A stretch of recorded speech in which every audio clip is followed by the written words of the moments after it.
Well, while John is getting set up over there, I think if we're all really lucky, we're getting a glimpse into the future when we have presentations from Galen and from Rohan, who you're going to be hearing from as a follow-up to the demonstration and talk that he did last year at the RCA Technical Symposium.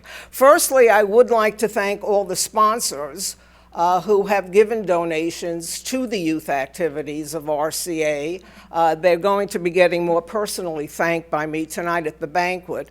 But as I always say, let's support the people who are supporting the kids.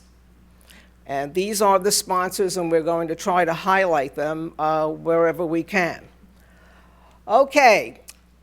We all know I love talking to this group each year because you get it. You understand what this whole movement for youth activities is all about. We know that within the wireless industry, there is a shortage of technicians, engineers, and scientists who can work with both analog and digital RF technologies and software. So that's a good motivation to have this program. But I admit to you that my main motivation is not that one. My main motivation is that having taught this for 30 years to 6th, 7th, and 8th graders, I know the value to the student that getting involved with all this technology is.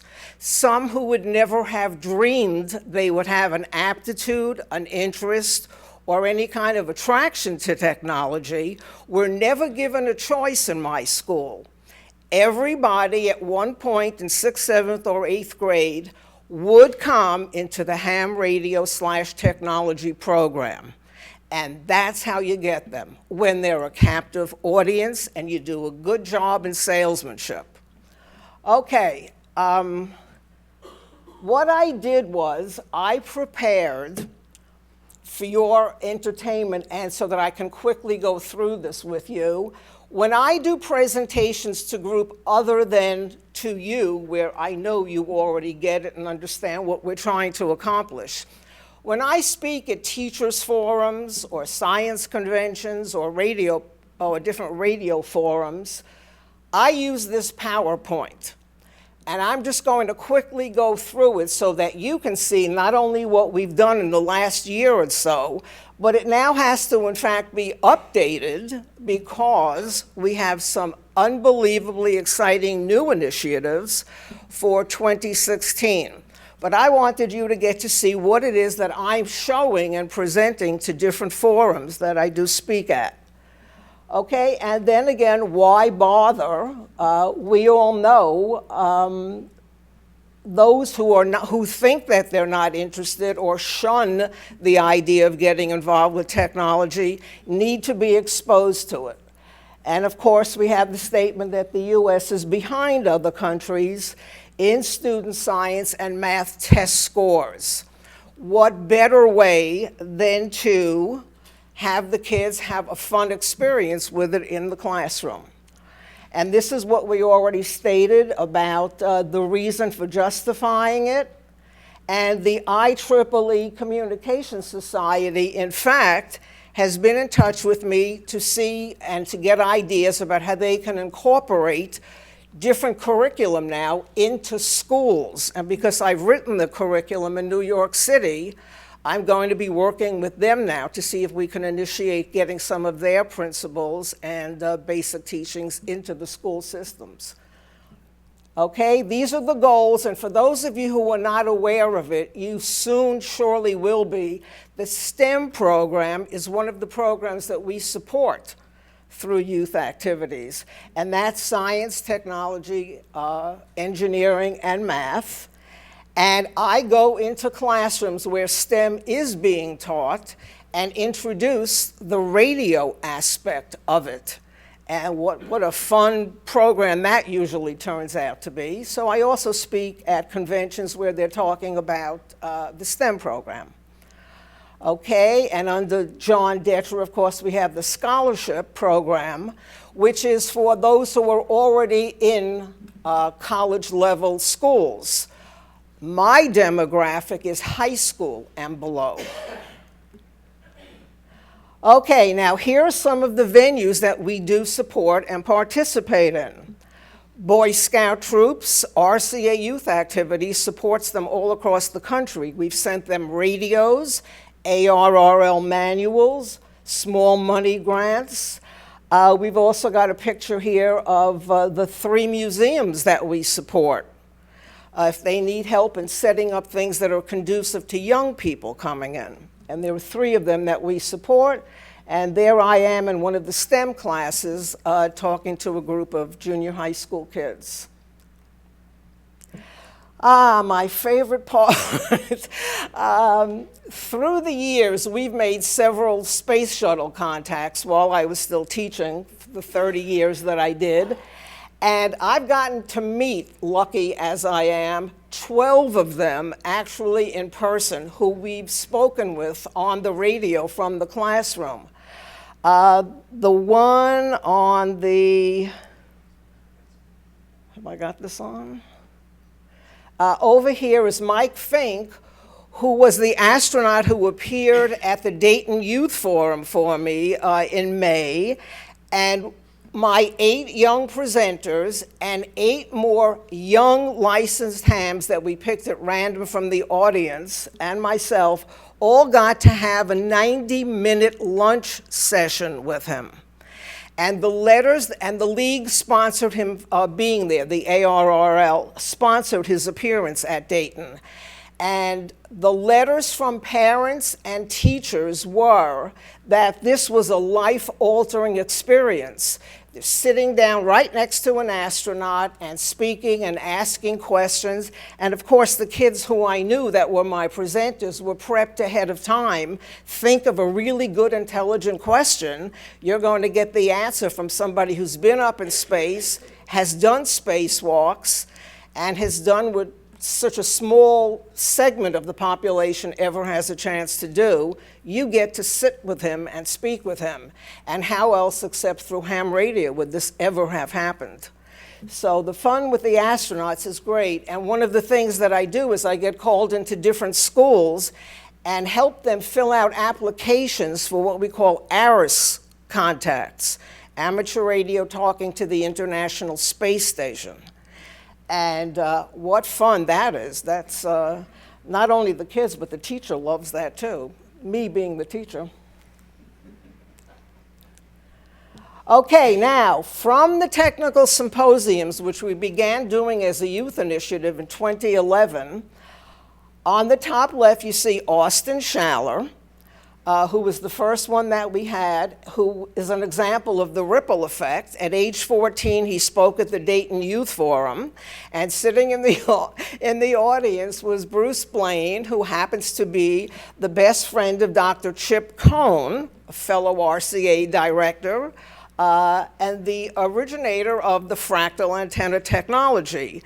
And when Austin did his presentation on research with fractal antennas, Bruce went and referred him to Chip Cohn, and we've since become good friends.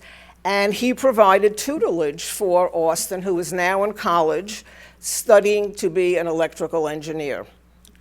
Next, we have Devlin Murray, and on the bottom left, her partner, Chris Blackwood, 16 and 18 years of age. They were the ones who spoke at the technical symposium, who designed the pole climbing robotic device, which to this day has patent attorneys speaking with the parents.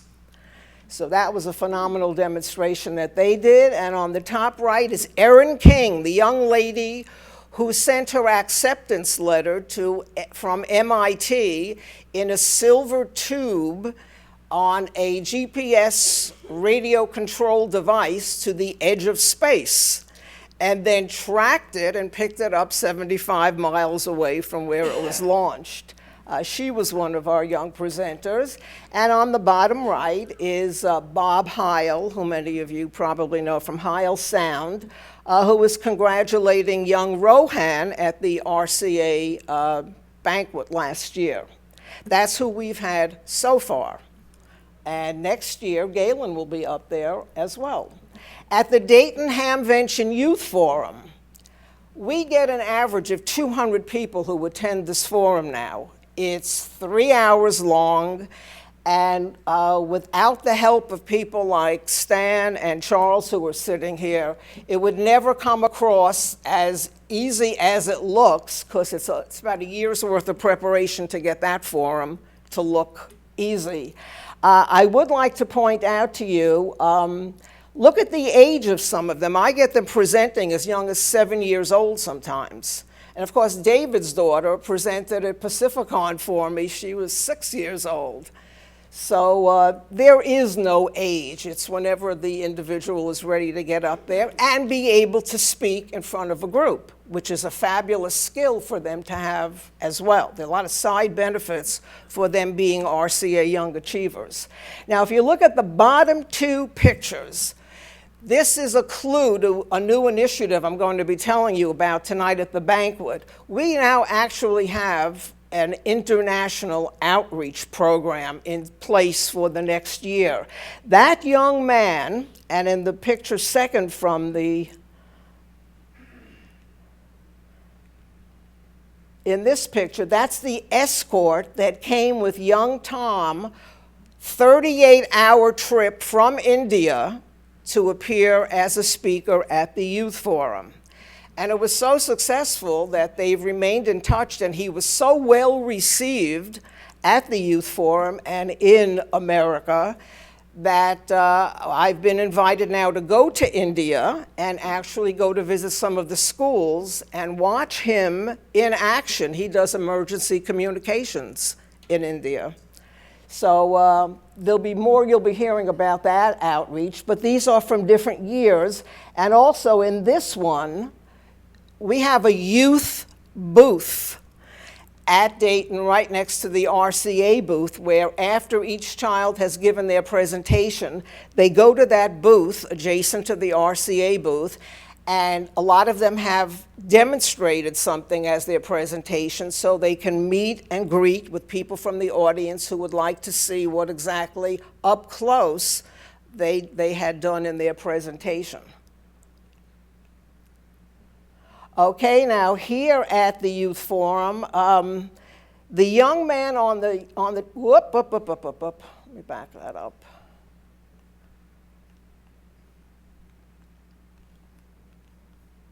The young man on the top left led a de-expedition to Greece at the age of 15. There's the pole climbing robotic device.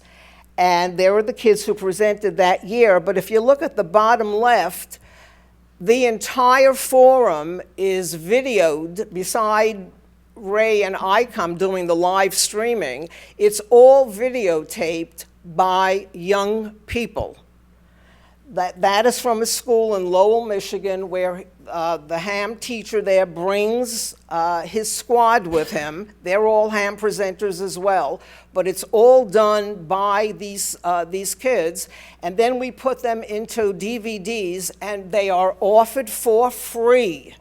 If any teacher or scoutmaster or anybody in a classroom or setting with a youth group wants a copy of the 3-hour presentation, we send it to them for free.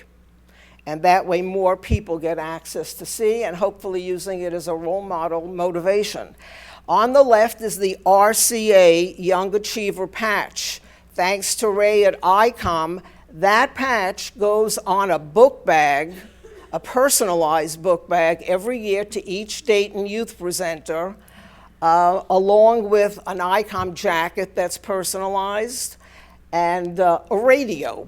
Oh yes, a radio. Each presenter gets a radio thanks to Icom, and that's the patch that goes on the bag. And there's Devlin and Chris showing their RCA Young Achiever certificates, along with the robotic device.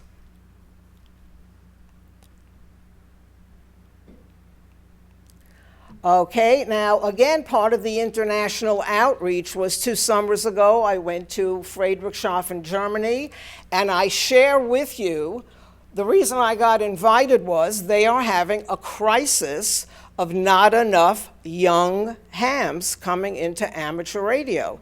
The keynote speaker was 15 years old, as was Galen, and literally begged the audience, get me more young people on the air to speak with. That's interesting. So this is being acknowledged pretty much worldwide. We need to be getting more young people into the hobby. Now, what I do when I have these presentations is, here's what's being offered. Because whatever the group is, they say, okay, that all sounds good. Now, how do I go about getting involved with all this? We offer for free either your choice of Gordon West books or the ARRL books that you can use in a classroom or with a scout troop to help get the kids started with the radio. So we provide the books through RCA youth activities. Small grants if there's something on a small scale that the school needs to get started with.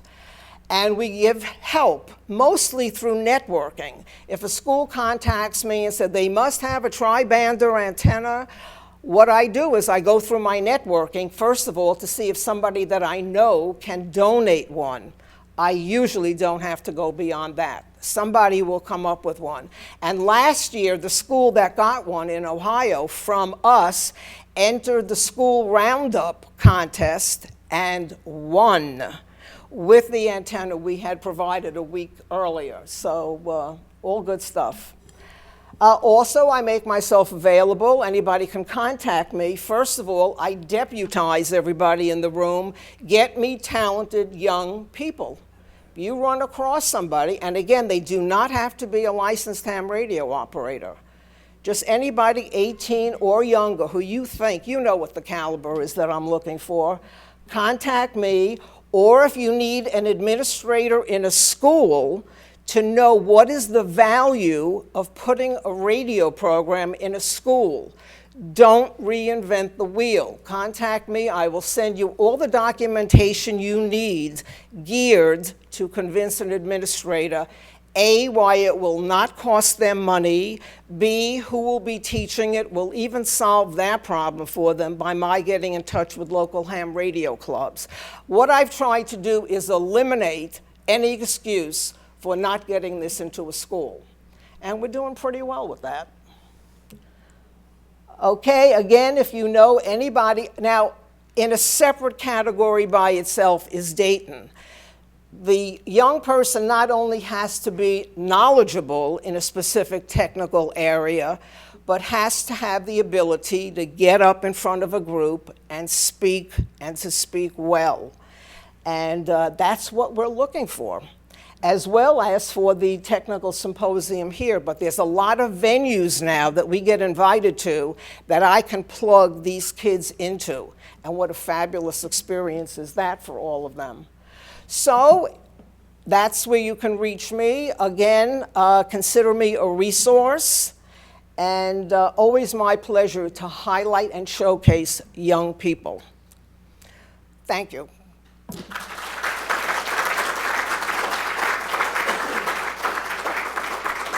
Now, I'm going to bring up Rohan.